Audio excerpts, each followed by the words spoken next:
Very good morning students. आज अपन chapter number 1 में जो मिक्स न्यूमेरिकल हैं उनका डिस्कशन करेंगे। अभी तक अपन ने जो विमीय समीकरण हैं उन विमीय समीकरण के डिफरेंट जो एप्लीकेशंस हैं उन पर बेस्ड न्यूमेरिकल सॉल्व किए हैं।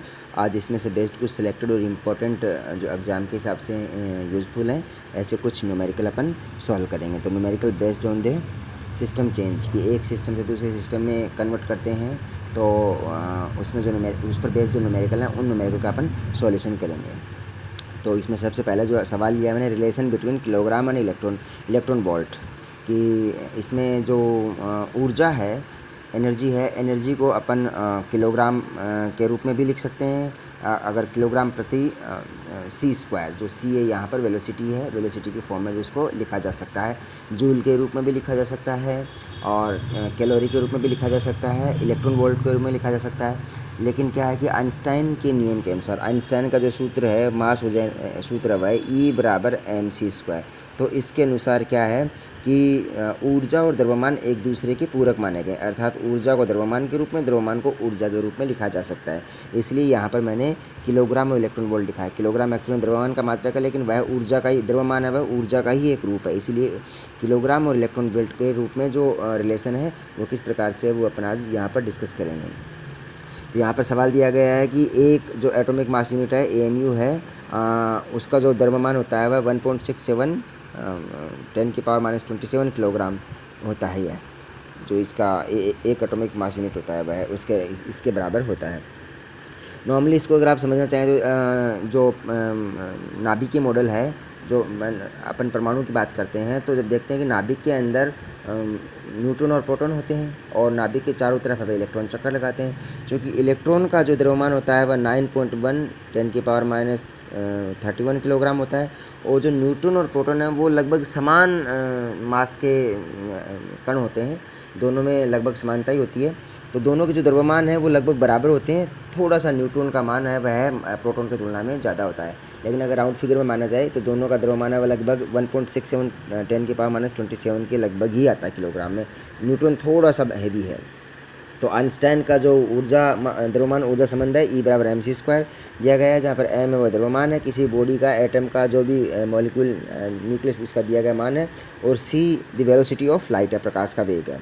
तो इसमें यह है कि किसी भी कण को प्रकाशीय वेग से गति करवाया जाए, m द्रव्यमान के कण को प्रकाश के वेग से गति करवाया जाए, तो उसकी जो ऊर्जा है आइंस्टाइन नियम के अनुसार E बराबर mc² होगी।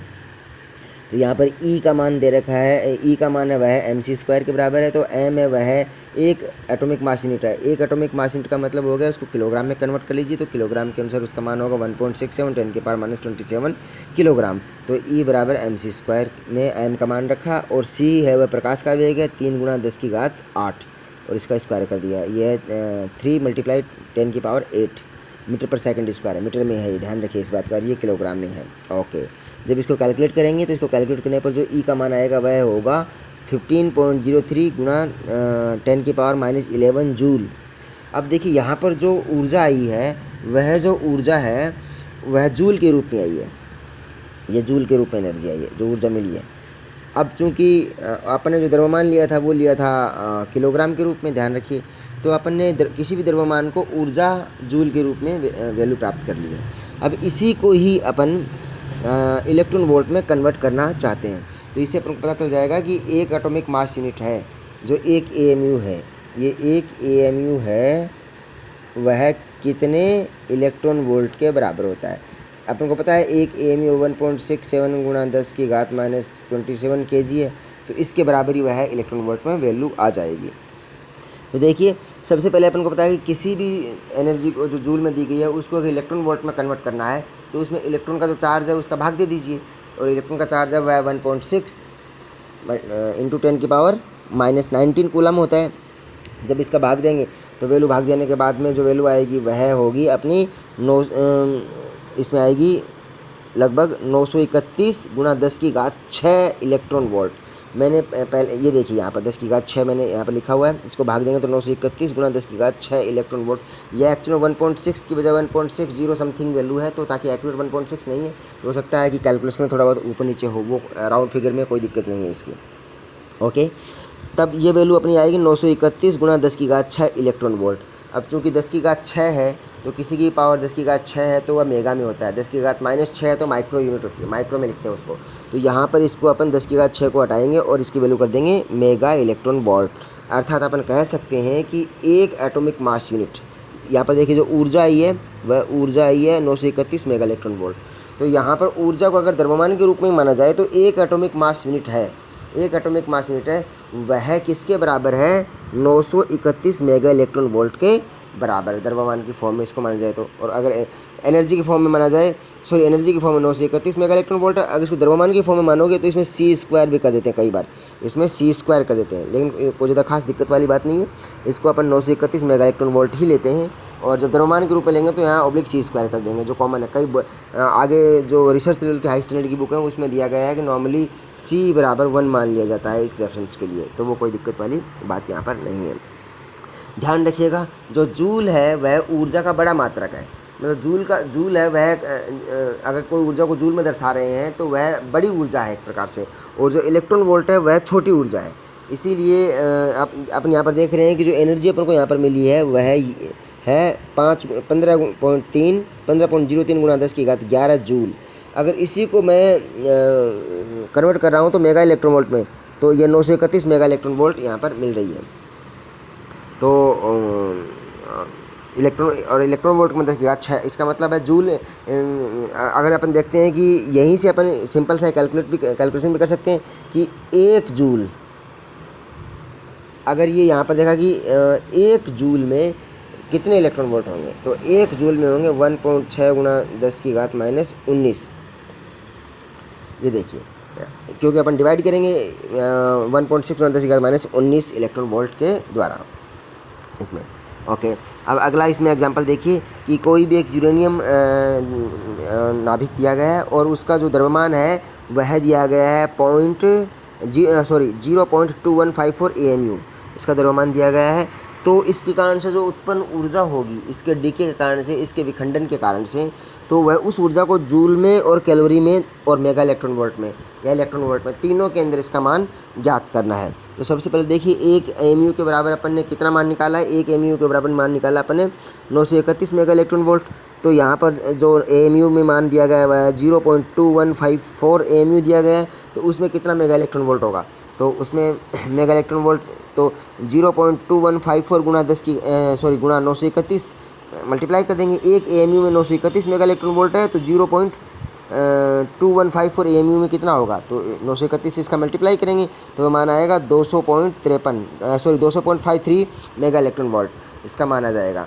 तो अगर कोई भी नाभिक का विखंडन, यूरेनियम नाभिक का विखंडन होता है जिसका द्रव्यमान है वह 0.2154 AMU है, तो उससे 200 मेगा इलेक्ट्रॉन वोल्ट के लगभग एनर्जी निकलती है, इस बात का ध्यान रखें। अभी 1 AMU बराबर जो एनर्जी है वह जूल में 1.49 गुणा 10 की घात -10 जूल होता है। तो ये मान नॉर्मली अपन यहाँ से जो पहले वाला सवाल किया उसकी कैलकुलेशन के ज्ञात कर सकते हैं।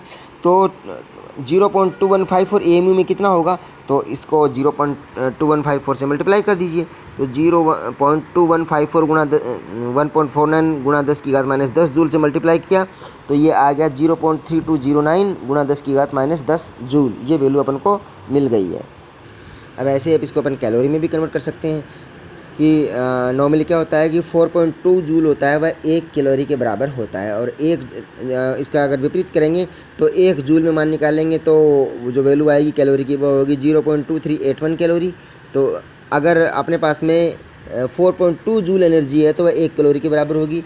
तो इसके द्वारा अपन मान ज्ञात कर सकते हैं कि 0.2154 AMU में कितना होगा। तो 0.2154 को सबसे पहले जूल में कन्वर्ट कीजिए, तो 0.2154 को जूल में कन्वर्ट करेंगे तो उसका मान आता है 0.3209 गुणा 10 की घात -10 जूल, और इसमें डिवाइडेड कर दीजिए 4.2 का, तो ये कैलोरी में माना जाएगा। तो कैलोरी में इसका मान हो जाएगा 0.076 गुणा 10 की घात -10 कैलोरी। तो इसीलिए अपने एनर्जी को जूल में, AMU में, इलेक्ट्रॉन वोल्ट में और कैलोरी में सब में आपस में कन्वर्ट कर सकते हैं। इसमें एक साथ हमने 3 4 5 6 जो 3 4 5 सिस्टम है उसमें अपन ने डिराइव किया है। बाकी आप इसके लिए प्रैक्टिस कीजिए। बाकी प्रीवियस टॉपिक में मैंने डिस्कस किया था कि एक सिस्टम से दूसरे सिस्टम में अपन एनर्जी को, मास को, डेंसिटी को, किसी भी यूनिट को वीमी इक्वेशन, जो वीमी समीकरण का प्रयोग करते हुए आपस में चेंज कर सकते हैं। इसी पर बेस्ड एक सवाल हो रहा है जो आपके एग्ज़ाम में आया हुआ है, कोई भी एक लिक्विड की ड्रॉप है, कोई भी एक द्रव बूंद है, उस पर सरफेस टेंशन के कारण से वह गोल होती है, और सरफेस टेंशन के कारण से जो वो जो बूंद होती है, उस बूंद का जो आवर्तकाल है वह उस द्रव की घनत्व, उस बूंद की त्रिज्या और उस बूंद के सतह पर लगने वाले पृष्ठ तनाव पर निर्भर करता है। तो